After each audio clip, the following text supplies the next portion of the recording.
In this short screencast, we'll talk about arguments and thesis statements. As you draft your research paper, you're going to want to lead with an argument. That is, a 1 to 2 sentence articulation of your main claim. For this paper, your argument is probably the answer or an answer to the research question that you proposed in your research proposal. So, what is an argument? An argument is a stance or a position that you take on an issue over which there is a certain amount of controversy.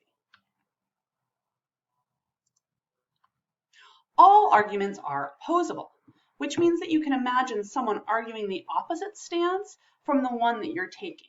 If you cannot imagine a person arguing the opposite of what you're arguing, then you probably don't have a claim that's going to function very well as an argument in this kind of paper. Simply put, an argument is made up of 3 parts: claims, reasons, and evidence to back up those claims. So what do you mean by claim? What do I mean by claim? A claim is an assertion that somebody wants to prove, but there's certain kinds of statements that don't work as claims, and as a result, they make poor arguments. For example, a statement of fact does not work as a claim. If you were to say, for example, that The Daily Show is on Comedy Central, you're not making an arguable claim. It's a fact that The Daily Show airs on that network. We mostly watch it on YouTube now or in other ways, but if you had network television and you were looking for The Daily Show, Comedy Central is the network that you would look for that television show. But if you were to say that The Daily Show airs on Comedy Central, and because of that, it's more of a satire than it is hard news, there you're making a claim. In fact, you're making a claim because you can imagine somebody arguing the opposite side of it, right? So if you say, listen, The Daily Show is airing on Comedy Central, and because it's on that network and not on a news network, it's satire, it's not actual news, that's a claim. But you can imagine somebody else saying, no, even though The Daily Show is meant to be satire, it's my primary news source. That's how I know what's going on in the world. So even though it's being shown on a satirical network, right, on a comedy network, it's still functioning as news for a lot of people. So do you see there how there are kind of 2 sides to that claim, 2 sides to that statement? You know you have a good argument in part because you can imagine those 2 sides engaged in the conversation. Okay, so statements of fact do not make good claims. In addition to that, issues that hinge on personal faith and beliefs also do not make good claims. So, my example is always when people come to your door and they want to tell you about Jesus, or they want to tell you about, a different religious figure. It's very hard to engage in those conversations because at the end of the day, whether you believe in the thing that they're trying to get you to believe in comes down to subjective faith. It's hard to convince others of the validity of your beliefs because they are so personal to you. Similarly, matters of simple opinion and personal taste also do not work very well as claims. So I call these nobody's spaghetti sauce is better than mine kind of arguments, because I could say nobody's spaghetti sauce is better than mine, but I would wager that there are many of you who are listening to this right now who would think that your grandma's spaghetti sauce is much better than mine. And that would come down to preference, right? That would come down to taste. Definitions of best vary. And so it's hard for a community, which you are speaking to, a community of readers, to come to a consensus about what makes a nice red sauce.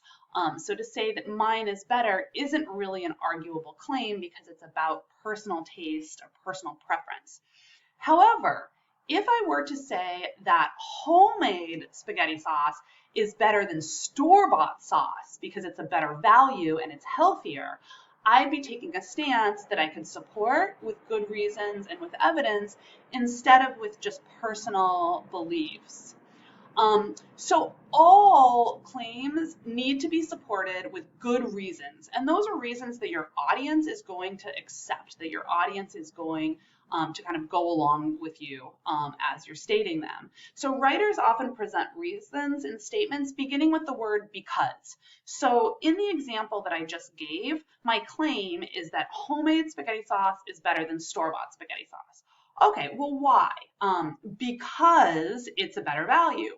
Why else? Because it's healthier. So here you can see that I'm moving on from my main claim. My main claim is that homemade sauce is better than store-bought sauce. But I'm moving into my reasons. Well, why is it better than store-bought sauce? Because it's a better value. Why else is it better than store-bought sauce? Because it's healthier. And so you could easily continue on the why game here and move from your reasons to your evidence. All right, so why is it a better value then? Well, it costs less to buy ingredients, especially if you already have some of them in your pantry, than it does to buy pre-made sauce. Why is it healthier? Well, it's healthier because you can control what goes into it. So, for example, if buying organic is important to you, you can make sure you buy organic ingredients. Or if you're on like a sodium controlled diet, or you're trying to reduce glucose, you can make sure that you're not putting a lot of salt in your homemade sauce. You can make sure that you're not adding any sugar to it, right? Which they might do to jarred sauces. So these are your sort of moving, again, main claim, homemade sauce is better. Why? Well, it's healthier. Why else? It's a better value. But how do you know that the reasons that you're giving are valid ones?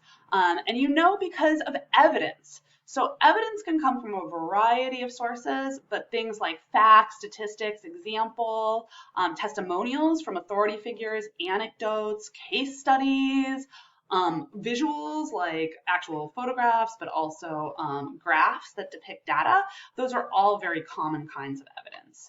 So in the example of my red sauce, your evidence might come from a cost comparison of my sauce versus the bottled sauce. Like how much does it cost to buy all the ingredients to make a homemade sauce versus it varies wildly by brand, but some pasta sauces are like $9. So you could do a cost comparison of how much it costs to buy all the individual ingredients for a sauce versus the pre-made jarred sauce.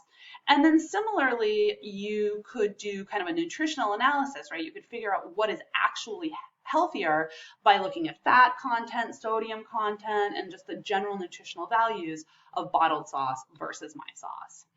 So another way to think about all of this is that good arguments contain the following three elements. The what, which is the claim itself, or the central core of what you're arguing. The how, or the why, and these are your reasons. This is the part that lets your readers know why it is that you're arguing what you're arguing. And then finally, you've got something that's called the so what. The so what piece is asking you to think about the larger significance of what it is that you're asserting. So my what in this example is that my pasta sauce is better than a store-bought sauce. My how or my why, because it's cheaper and it's better for you, as I demonstrate by comparing cost and nutritional value, right? That's my evidence, looking at the cost, looking at the nutritional value. And then why might this matter, right? And this is a good question. This is kind of a silly example in some ways, right? It's a fairly inconsequential example. It's just about spaghetti sauce. But the burden of this argument then for me is answering this so what question. But I can do it. I can make an argument that making homemade sauce might be better because the family can participate, it brings people together. Maybe I'm also making an argument that if I make something myself, if it's homemade, I can also control, not only the quality of the ingredients that I get, but I can control like where those ingredients come from. So there's something called the locavore movement, where people try to purchase products and ingredients that are made within a like 200 or 500 mile radius of where they live. So maybe I'm trying to source my food locally. Or maybe, you know, again, I'm making an argument about, you know, the cultural function of making spaghetti sauce, something like that. But for me, in this particular argument about spaghetti sauce, I need to be thinking a lot about why my argument is important, why it matters in the world. So here are some common argument pitfalls. Your topic is too broad. Hopefully we nip this one in the bud when you guys were writing your research proposals. But you need to remember that in this case, you only have 5 pages to make your case, so you have to pick a topic that's narrow enough for you to support thoroughly. Another pitfall is your topic is inconsequential. A good topic is something that any reasonable person would be interested in. So a subject that makes your reader say, like, so what? Why does this matter? It's probably not worth pursuing in a paper. So you want to try to fund something that matters in the world, or at least to you. Again, I hope that we dealt with this when you guys were writing your research proposals. We found research questions for every single one of you that should be interesting to research, but should also be personally meaningful for you. I find that if a writer is connected to what he or she is saying, then that paper tends to be better. It tends to kind of matter to the world in addition to mattering to the author. Another pitfall is that your argument is obvious. Arguments should never elicit like a no duh response in their readers. You want to say something that's provocative or to provide kind of a fresh perspective on something that someone has said before. So to sum up, statements of fact make poor arguments. Statements of belief make poor arguments.